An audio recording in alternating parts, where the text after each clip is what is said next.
네, 여러분 안녕하세요. 오늘도 우리 말씀을 읽기 오신 모든 분들 환영합니다. 네, 우리 오늘은 어제에 이어서 에스겔서의 말씀을 같이 보도록 하겠습니다.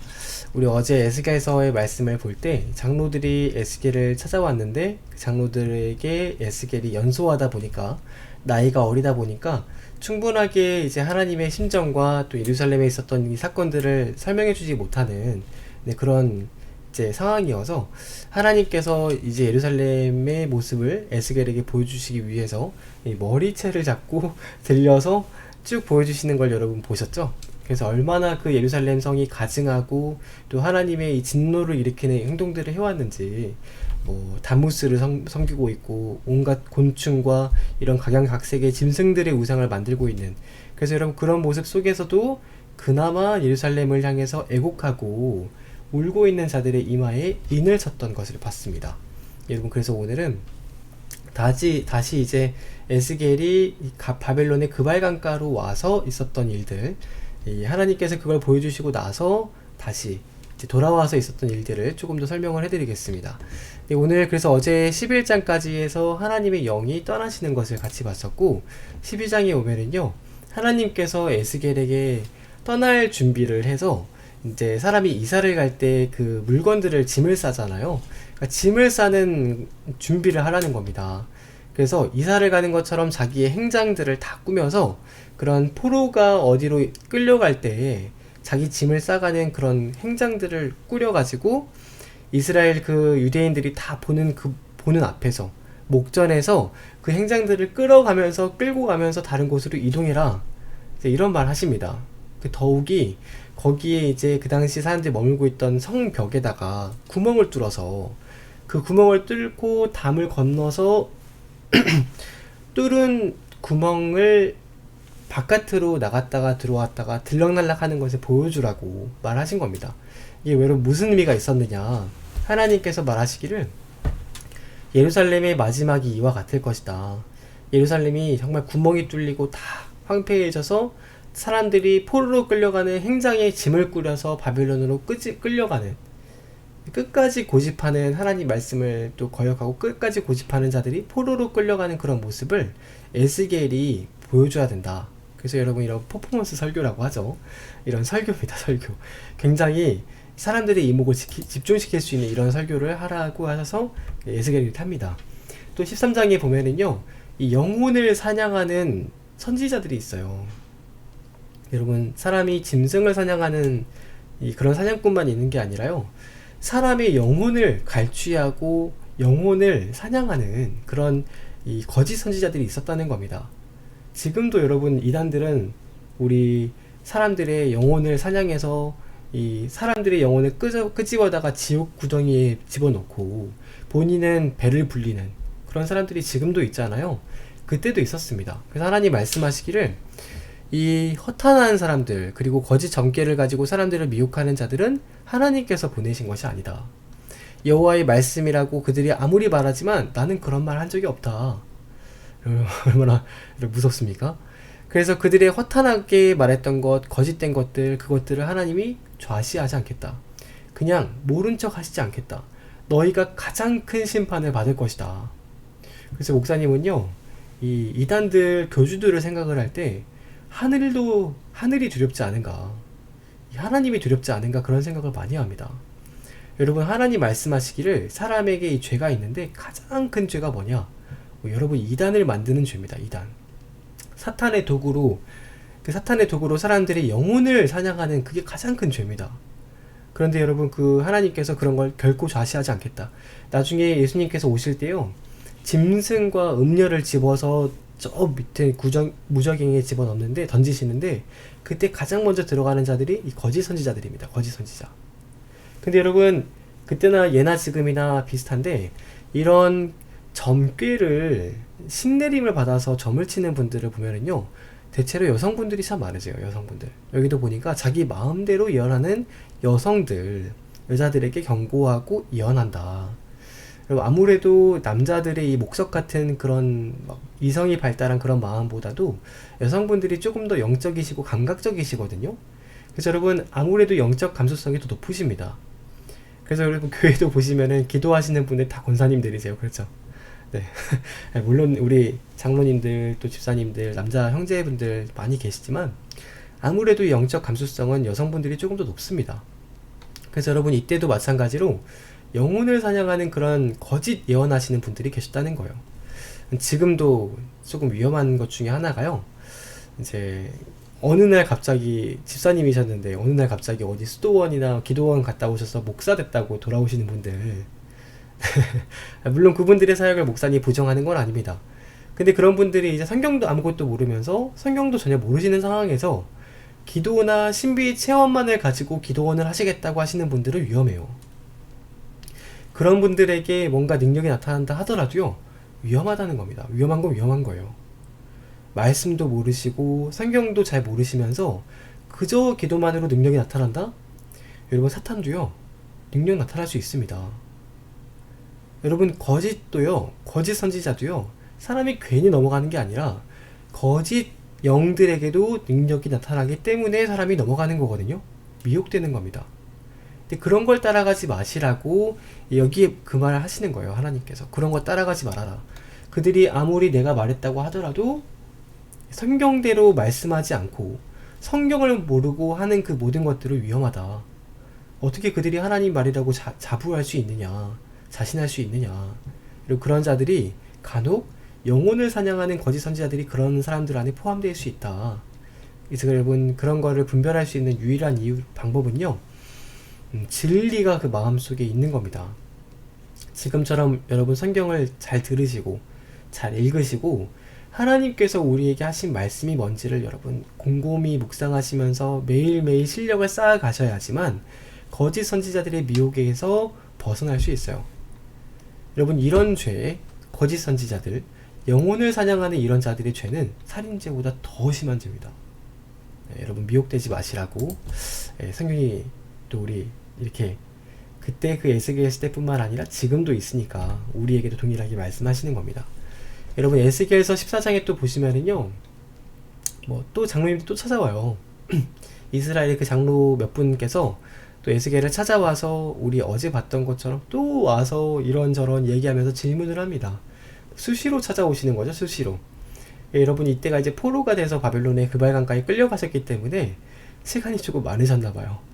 그래서 때때로 찾아오셔서 혼자 오는 경우도 있고 두어 사람이 오는 경우도 있고 대여섯 사람이 오는 경우도 있고 찾아와서 계속 이렇게 합니다. 그래서 여러분 이때부터 에스겔을 너무 괴롭게 하니까요, 이때부터 어쩌면은 학자분들의 이야기에 의하면 이렇게 찾아오는 사람들이 처음에는 자기 오고 싶은 때마다 왔는데 나중에는 에스겔이 날짜를 정해서 정규 찾아오는 그 시간과 날짜를 정해서 찾아오게 한 것이 전통이 되어서 나중에는 회당 예배로 발전을 한 것이 아니냐. 그래서 성전이 지금 없잖아요. 여기 바벨론 그발 강가에는 성전이 사라져버린, 없어져버린 그 시대에 어떻게 모이고 어떻게 이 하나님 말씀을 듣고 또 어떻게 예배를 드릴 것인가, 그 시작이 그 어떤 토대가 된 게 이 에스겔 시대가 아니겠느냐라고 이야기를 많이 합니다. 그래서 이제 나중에 이게 회당 예배로 발전했을 것이다, 이제 이런 얘기도 많이 하세요. 그리고 이제 15장에 보시면은 포도나무에 대한 이야기가 나와 있는데요. 포도나무는 여러분 지금이나 예나 똑같습니다. 예수님도 포도나무의 비유를 말씀하신 적이 있어요. 요한복음 15장에 보면은 이 포도나무에 대해서 이야기를 많이 하시거든요. 여러분 포도나무는요, 특징이 하나가 있습니다. 포도나무는 이렇게 생겼어요. 꼬불꼬불하게 생겼잖아요. 그러니까 포도나무를 가지고는 무언가를 만들거나 가구를 만들 수가 없습니다.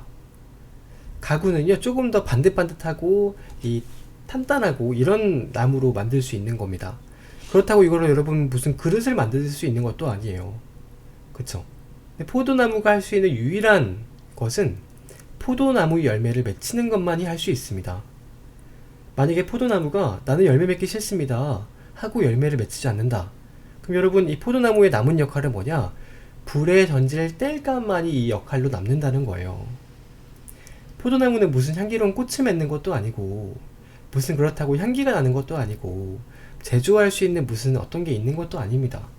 유일한 포도나무의 그 원래 존재의 목적, 존재의 의의는 열매 맺는 거에 있어요.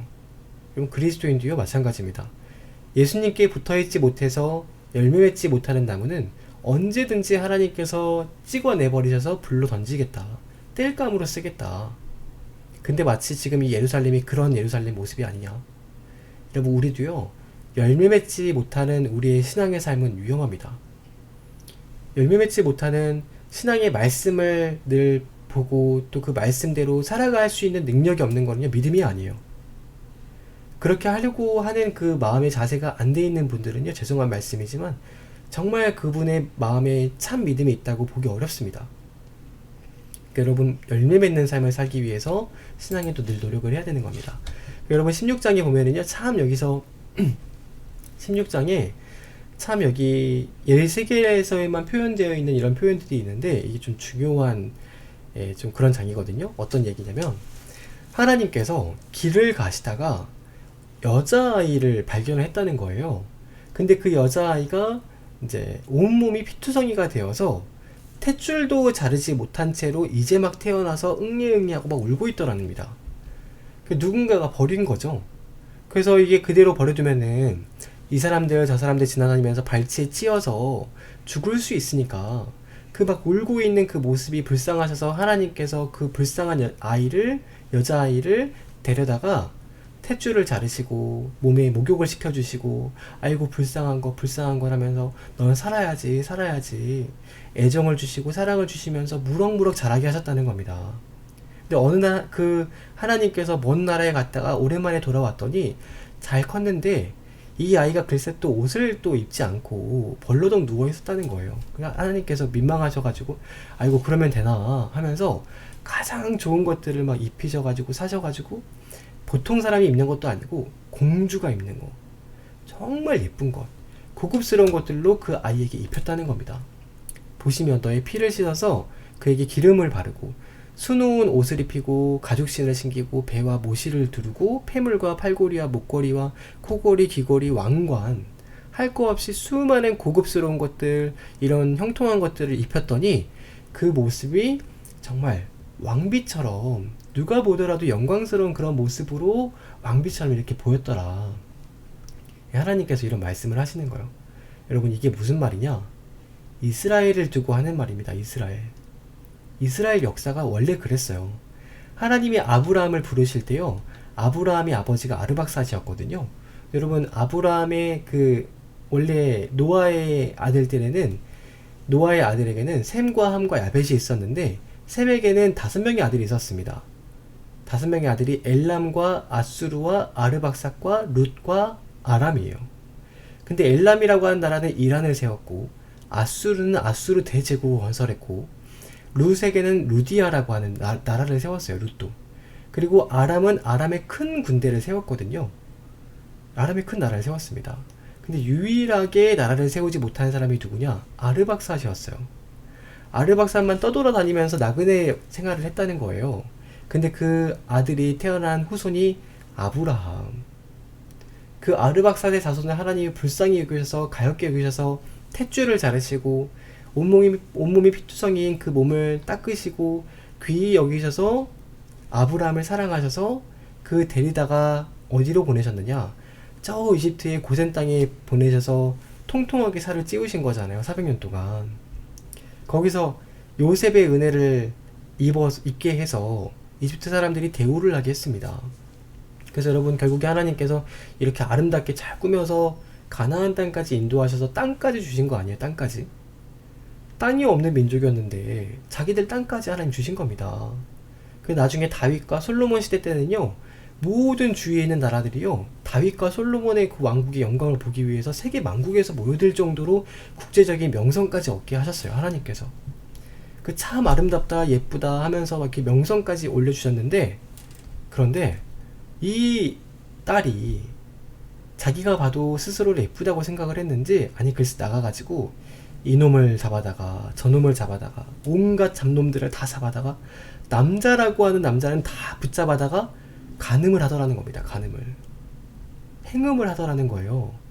거기에 습관이 들이고 맛을 들여서 나중에는 자기 몸을 마치 이제 창녀라고 하죠. 몸을 파는 그런 직업의 사람처럼 그렇게 자기 몸을 온갖 남자들에게 다 주고 다니더라는 거예요. 근데 하나님 보시기에 이건 정말 회개망측한 이런 창녀다라고 예루살렘을 표현을 하시는데 그 이유가 뭐냐? 그런 몸을 파는 사람들은 돈을 받으면서 자기 몸을 주잖아요. 근데 이 예루살렘은, 이 이스라엘 민족들은 자기 돈을 줘가면서 남자랑 잔다는 겁니다. 참, 이 이야기가 목사님이 지금 하는 이야기가 굉장히 점잖하게 여러분 표현한 겁니다. 이 16장 읽어보시면은요, 적나라하게 하나님께서 쓰셨어요. 뭐 저 남자애가 가서 다리를 벌리고 막 이런 말이 써 있어요, 실제로. 그래서 여러분 지금도 이스라엘에 가면은 이 16장은요 19세 밑으로는 못 읽게 합니다. 30살 될 때까지는 에스겔서를 아예 못 읽게 해요. 이런 성적인 노골적인 표현들도 있다고 해가지고 총 63절까지 되어 있는데, 이 이스라엘이 이런 행음했던 것들, 간음했던 것, 가증했던 것들 다 적나라하게 하나님이 기록을 하셨습니다. 그게 다 이제 솔로몬부터 시작된 그 우상숭배의 그게 계속 수백 년 동안 이어져 왔던 이스라엘의 죄악이 이런 모습이다. 그래서 졸지에 만국 종교 박람회장이 되어버린 예루살렘의 모습을 하나님께서 한탄하시면서 참 기가 막힌다. 이제 이런 영적인 창녀와 같은 예루살렘의 모습을 말하는 겁니다. 그 17장에 가시면은요, 언약을 너희가 어기고서는 결코 그 영광 위에 설 수 없다. 너희가 지금 이런 잘못된 길에 있는데 너희가 언약을 버려서는 결코 제대로 설 수도 없을 것이다. 그러니까 하나님 말씀하시기를 마지막으로 경고하는데, 너희가 아무리 회개망측한 창녀라 하더라도, 그렇게 너희가 수많은 음란과 가증스러움과 죄악과 우상숭배를 너희가 저질렀다 하더라도 지금이라도 너희의 손을 씻고 하나님께 돌아오면 하나님은 너희를 받아주실 마음의 준비가 되어 있다. 여러분, 하나님이 참 성경에 보면은요, 하나님 속도 없으신가? 그런 순간이 진짜 많아요. 여러분, 이스라엘이 지금까지도 그 하나님 마음을 썩이고 저러고 있는데, 성경을 읽다 보면은요, 하나님 뭐하러 저런 것들 받아주시나, 싫다는데 저렇게까지 하나님 매달리시나 싶은 순간들이 많습니다. 하나님께서 18장에 하시는 말씀이, 지금이라도 너희가 돌아오면은 그런 너희가 수백 년 동안에 그런 음행을 저질렀던 것들 내가 용서하고 받아줄 용의가 있다. 지금이라도 돌아와라. 그런 말씀을 하십니다. 참 보다 보면은 그래서 뭐하러 이렇게까지 그들을 받아주시나. 하나님이 우리를 향한 마음이 그렇다는 겁니다. 우리 사람들을 사랑하시는 그 마음이 아무리 타락하고 범죄하고 하나님 앞에 죄를 짓고 음행을 하여도요, 하나님께서 너희 마음을 정말 순전하게 회개하고 정직한 심령으로 돌아오면, 하나님께 돌아오면 누구든지 다 받아주신다. 하나님이 정말 손직한 심정이십니다. 이게 여러분 그래서 마지막 경고장이에요. 최후의 경고장을 보냈는데, 중요한 사실은 이 최후의 경고장을 받은 이 예루살렘 사람들이 어떻게 해요?